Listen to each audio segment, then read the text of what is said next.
ছাড়ো তো, টুকু আমার চলতে বড় অসুবিধা হচ্ছে। ছাড়ো। তোমাকে দেখে, তোমার কথা শুনে আমার মনের মধ্যে নতুন কবিতার জন্ম হচ্ছে।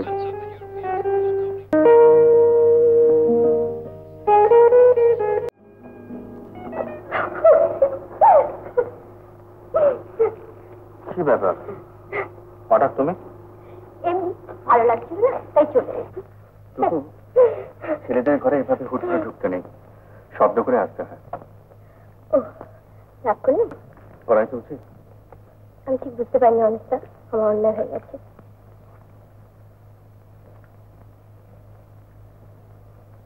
আমি তাহলে এখন যাই, পরে আসবো।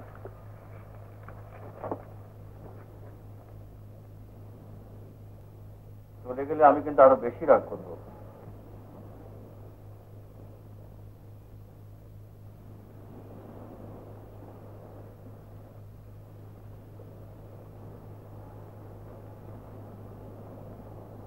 কি অভিমান? চা খাবেন? বসুন, চা বলুন। কি দেখছো? সমুদ্র। আপনার এখান থেকে ভারী সুন্দর দেখাতো। সমুদ্র যে আমায় ভালোবাসে আর আমাকে খালি ভয় দেখা। দেখাবেই তো। তুমি সমুদ্রের কাছে যেতে চাও না কেন? বারে, আমি তো সাঁতার জানি না। ভালোবাসা পেতে হলে জানতে হবে। আপনি আমায় শিখিয়ে দেবেন? কলকাতা তো অনেক ব্যবস্থা আছে, তুমি তো লেখে কি শিখলেও পারো। আমার আর এই জীবনে কিচ্ছু হবে না অনিতা। আপনি দেখবেন আমি শেষ পর্যন্ত একটা বাজে মেয়ে হয়ে যাব। টুকু, নিজের সম্বন্ধে এসব কথা ভাবতে নেই, এতে নিজের উপর নিজের বিশ্বাস হারিয়ে ফেলতে হয়। সত্যি দেখবেন আপনি, আমার কিচ্ছু হবে না। লেখাপড়া, গান বাজনা কিচ্ছু হবে না। বলছি এসব কথা ভাবতে নেই, মনে সাহস রাখো, দেখবে তুমি যা চাও তাই হতে পারবে। কি করে বুঝলেন? তোমার লেখাপড়ার কথা অবশ্য আমি জানি না, খুব সাধারণ। তবে তোমার গান শুনেছি আমি, বৃষ্টির গলায় গলায় কাজ রয়েছে, ভালো করে গান শেখো না কেন? কোথায় শিখবো? জানেন না তো, বাড়িতে সারাদিন হইচই নাচ গান লেগেই আছে। তোমার বাবা মা কিছু বলেন না? বাবার কথা বাদ দিন, কতক্ষণই বা বাড়িতে থাকেন। বিজনেস আর পলিটিক্স নিয়ে ব্যস্ত। আর মা তো সারাদিন হইচই নাচ গান পার্টি ফাংশন করেও সময় পান না। তোমার দাদা অলোক এরা কি করে? পরীক্ষায় ফেল করে মাস্তানি করে, জুয়ো খেলে। জুয়ো? হ্যাঁ, রোজ খেলা হয়, আমাদের বাড়িতেই তো খেলা হয়। ফ্লাশ খেলা, মা কাকা দাদা ওদের বন্ধুরা সব একসঙ্গে খেলে।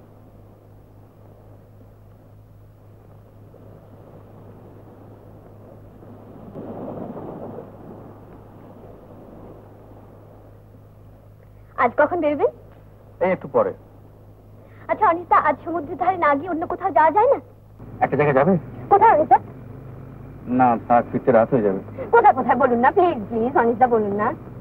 অনেক বছর আগে বঙ্কিমচন্দ্র কন্টাইয়ের জঙ্গলে কপালকুণ্ডলার কালীমূর্তি দেখতে পান, আর এই কালীমূর্তি দেখেই বঙ্কিমচন্দ্র কপালকুণ্ডলা লিখতে ইন্সপায়ার্ড হয়েছিলেন। তখন অবশ্য সমুদ্রটা মন্দিরের অনেক কাছে ছিল, এখন অনেকটা পিছিয়ে গেছে। আমি প্রায় বছর দুয়েক আগে এখানে একবার বেড়াতে এসেছিলাম।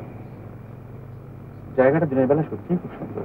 চলো না চলো না চলো না প্লিজ, চলো না, তাহলে আমার আর যাওয়া হবে না। সন্ধ্যা হয়ে যাবে। সন্ধ্যে সন্ধ্যে চলো না, এত করে বলছি। বেশ যাবো না, বেশ ঠিক আছে, আর আমি বলবো না। তা যেতে তো অনেকটা রাস্তা, তাহলে একটা গান করো না। তা না হলে কিন্তু ব্যাক টু দি ফ্যামিলি। জানেন তো, আমাকে জোর করে কেউ কিচ্ছু করাতে পারে না। না না, আমি তোমাকে জোর করছি না, আমি তোমাকে রিকোয়েস্ট করছি, অনুরোধ করছি। আপনি আমাকে আদেশ করলেও আমি গাইব। বাদিকে হলো কপালকুণ্ডলার মন্দির। নাও।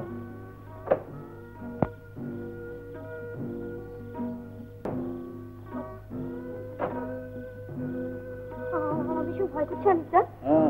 সাবধানে এসো। আমি কিচ্ছু দেখতে পাচ্ছি না। আমাকে আপনি ধরে ধরে নিয়ে চলুন।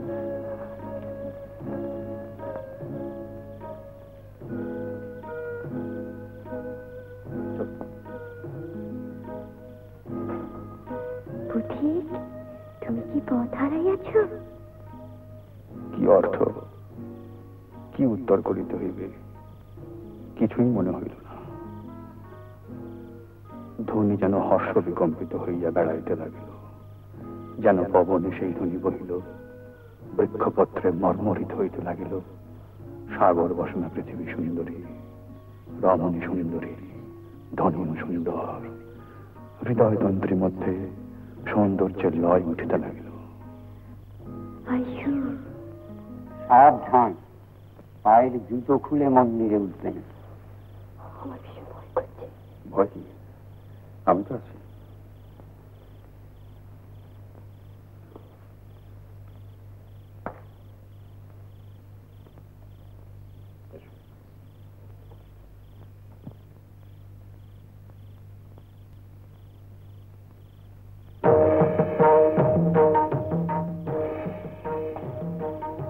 কপাল কুণ্ডলা দেখছি। হ্যাঁ মা, ইনি দেবী কপাল কুণ্ডলা। যে খাড়া ঝুলছে, সত্যি সত্যি রক্ত? হ্যাঁ, পশুবহির রক্ত এই খাড়া থেকে ধোবার নিয়ম নেই।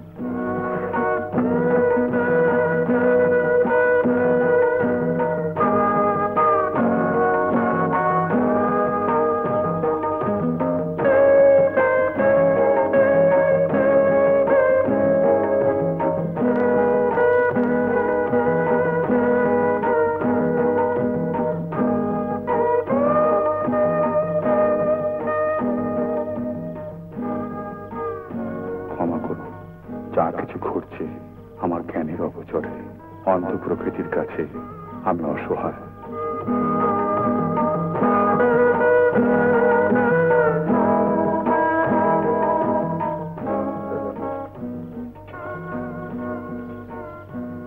স্বামী পুত্র নিয়ে সুখে থাকো মা।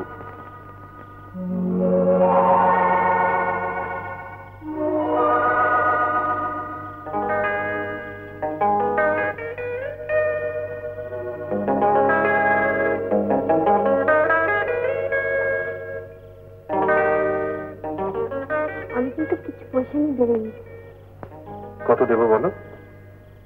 আমি কি, তোমার যা খুশি হয় না।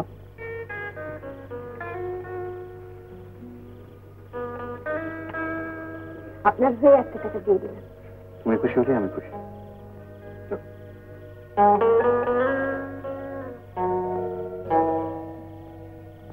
পুরুষটা ভেবেছি আমার বিয়ে হয়ে গেছে, আপনি আমার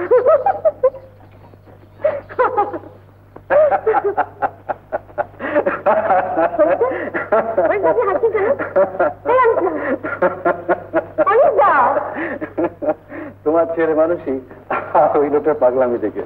ছেলে মানুষই? আপনি ওর কথা শুনলেন না? আপনি দেখলেন না? ও শুধু আমাকে সিঁদুর পরিয়ে দিল। ওই লোকটা পাগল। পাগল? ছাড়ো তো, আমার চলতে পারতে অসুবিধা হচ্ছে। ছাড়ো।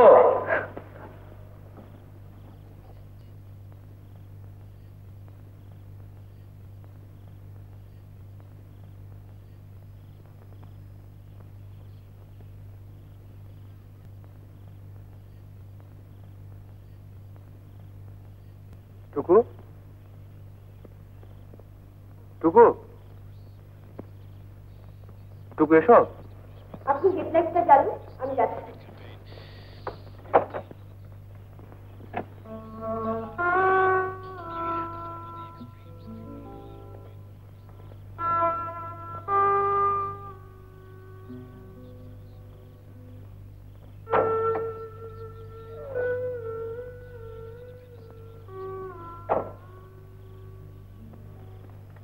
আপনি নিশ্চয়ই আমার উপর রাগ করলেন।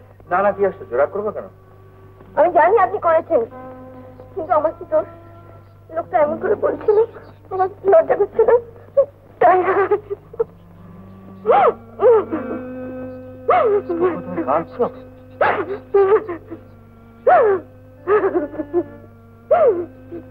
আপনি রাগ করেছেন, অন্ধকারে আমাকে একা ফেলে চলে আসতে পারছি। শোনো, আমি বুঝতে পারছি, শোনো, আমি বিশ্বাস করো, আমি একেবারে রাগ করি।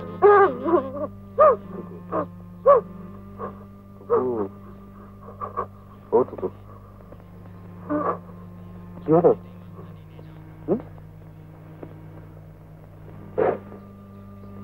আমার কি অদ্ভুত ভালো লাগছে অনেকটা। সারা জীবন যদি এইভাবে চলতে পারতাম। এইভাবে এই অন্ধকারের মধ্যে দিয়ে? কেন? আপনি তো আমার হাত ধরে ধরে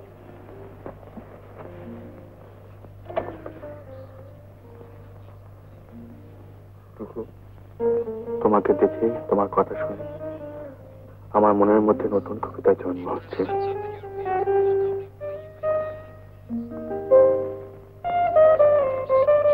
আমাকে আমাকে আপনার সত্যি ভালো লাগে, সব ভালো লাগে।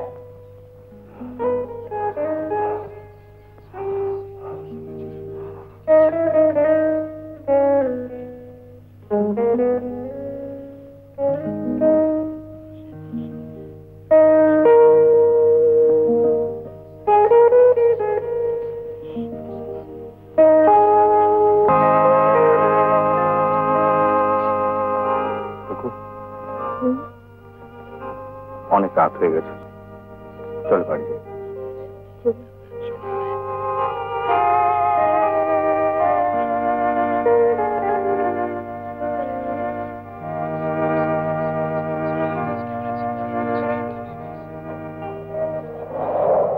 উত্তম কুমারের সেরা সিনেমা দেখতে হলে ডাউনলোড করুন ক্লিক অ্যাপ।